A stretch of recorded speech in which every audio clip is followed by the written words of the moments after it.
তো এইটা হচ্ছে তোমার এসবিআই মিউচুয়াল ফান্ড, ঠিক আছে, এই পার্টনার ফর লাইফ বছর বাদই কিন্তু এটা আমি সেই ম্যাচিউরিটিটা ভাঙাবো। এবং যারা SBI YONO app, hello everyone, welcome to my new another video. তো আজকে আমি এমন একটি টপিক নিয়ে কথা বলবো, সেটা হচ্ছে এসবিআই মিউচুয়াল ফান্ড, ঠিক আছে। তো এসবিআই মিউচুয়াল ফান্ড অর্থাৎ কী হচ্ছে, যে আমরা একটা এসআইপি করতে গেছিলাম এসবিআই ব্যাংকে। তো এই এসআইপিটা কিন্তু খুবই ভালো, অনেক অনেক ব্যাংকের তুলনায় এই এসআইপিটা কিন্তু অনেক ভালো। আর আপনাদের বলবো যে যাদের ধরো ইনসেন্টিভ আসছে বা প্রতি মাসে কমিশন একটা আসছে, সেই কমিশনটা দিয়ে যদি তোমরা একটি স্টেট ব্যাংকে এসআইপি করে নাও, তাহলে কিন্তু আপনাদের পরবর্তী 5 বছর বা 10 বছর বাদ কিন্তু সেই টাকাটা বেড়ে অনেক টাকার মতন হয়ে যাবে। তো এটার মধ্যে কি, আমরা ধরো 500 বা 1000 বা 2000 যত টাকা আমরা এসআইপি করে ব্যাংকে জমা করব, এবং সেখান থেকে যা ইনকাম হবে সেটা আমাদের দিবে। তো আশা করি সেভিংকে টাকা না রেখে যদি আমরা এখানে টাকা রাখাই, তাহলে কিন্তু অনেক টাকা ইনসেন্টিভ পাওয়া যায়, ঠিক আছে। তো এখানে দেখতে পাচ্ছেন এসআইপি অনেক আমাদের মিউচুয়াল ফান্ডের মধ্যে রয়েছে, তার মধ্যে রয়েছে কিন্তু এটা, এবং কত বছরে কত টাকা ক্যালকুলেশন করলে পাওয়া যাবে সেটাও এই ভিডিওর মধ্যে আপনাদের দেখাই। মিউচুয়াল ফান্ড, ঠিক আছে, এসবিআই মিউচুয়াল ফান্ড যখনই আমরা লিখবো তখনই এরকম একটা পেজ চলে আসবে। এখানে দেখবেন লেখা রয়েছে তোমার রিটার্ন ক্যালকুলেশন। এবং এসবিআই মিউচুয়াল ফান্ডটা আপনারা যখন করতে যাবেন তখন সিস্টেম দিয়েছে এখানে, অর্থাৎ ক্যালকুলেশন এখানে করা যায়। আর মার্কেট ভ্যালু অনুযায়ী এটা কম বেশি একটু হয়, কিন্তু মিনিমাম এটা সেমই থাকে, ঠিক আছে।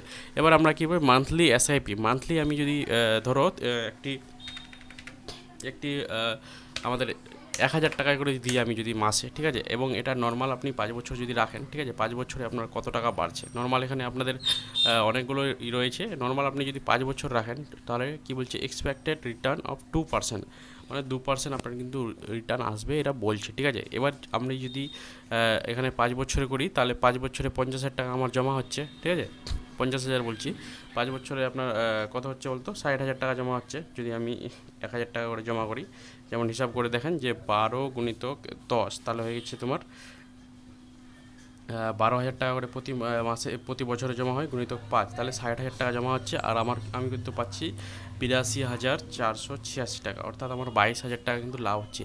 এই অ্যামাউন্টটাই যদি আমি এখানে আমি যেটা করেছি আপনাদের বলে দিই, আমি এখানে 2,000 টাকা করে এসআইপি করেছি, ঠিক আছে, প্রতি প্রতি মাসে আমি 2,000 টাকা, ঠিক আছে। এবার আমি এটা নর্মাল আমি ধরো 5 বছর রাখবো, ঠিক আছে। নর্মাল আমি 5 বছর বাদই কিন্তু এটা আমি সেই ম্যাচিউরিটিটা ভাঙাবো। এবং যারা এসবিআই ইয়োনো অ্যাপ ইউজ করছো, তারা সেই এসবিআই ইয়োনো থেকেই কিন্তু আপনারা এখানে দেখতে পাবেন কত টাকা আপনাদের টোটাল বেড়েছে, ঠিক আছে। আমি যদি 2,000 টাকা করি, তাহলে 2,000 গুণিতক 12, তাহলে হচ্ছে আমার 24,000 টাকা মাসে। 24,000 টাকা মাসে যদি হয়, 5 বছর হয়ে গেলো আমার 1,20,000 টাকা। আমি রিটার্ন পাচ্ছি এখানে কত পাচ্ছি, 1,64,000। আমি এখানে যদি 5 বছর রাখি, তাহলে আমি পাচ্ছি 1,64,972 টাকা। আমি লাভ পাচ্ছি 44,972 টাকা, ঠিক আছে। এইটা হচ্ছে মিউচুয়াল ফান্ডের তোমার কামাই। এই অ্যামাউন্টটা যদি আমি 10 বছর রেখে দিই, এই অ্যামাউন্টটা যদি আমি 10 বছর রেখে দিই, তাহলে সেখানে হয়ে যাচ্ছে আমার 1,20,000 টাকা, অর্থাৎ সেখানে হচ্ছে আমার 2,40,000 টাকা যদি হয়, 2,40,000 টাকা যদি আমার সেখানে হয়ে যায়, তাহলে আমি মাইনাস যদি করি 4,6,4,6,7,8, তাহলে আমার 2,24,000 এত টাকা আমার কিন্তু হচ্ছে লাভ, ঠিক আছে। আপনারা বুঝতে পারছেন কত টাকা এখানে লাভ হয়। তো এখানে আপনারা এইটা জিনিস কিন্তু ক্যালকুলেশন করতে পারবেন, তারপরে আপনি সেই জায়গায় যাবেন। যখন আপনারা ব্যাংকে যাবেন, তখন একটা ওটিপি যাবে, ওটিপি যাওয়ার পর আপনাদের এই জিনিসটা কিন্তু হয়ে যাবে। একটা ডেট দিবে কবে আপনি সেই চার্জটা কাটাবেন, অর্থাৎ কবে আপনি সেই এসআইপিটা কাটাবেন, সেই অনুযায়ী কিন্তু আপনাদের এখানে এসআইপিটা হয়ে যাবে।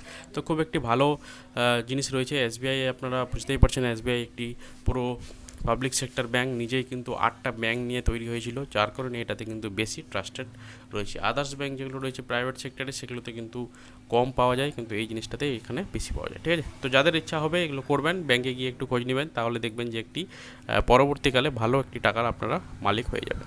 তো এইটা হচ্ছে তোমার এসবিআই মিউচুয়াল ফান্ড, ঠিক আছে, এই পার্টনার ফর লাইফ। এই ফর্মটা আপনাদের দিবে যখন আপনারা করতে যাবেন।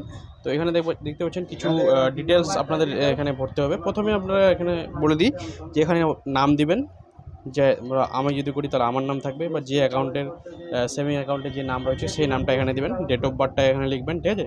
বা এখানে হচ্ছে ফাদার নাম, বাবার নামটা এখানে লিখবেন, সব বড় হাতে লিখবেন। মায়ের নাম এখানে আছে।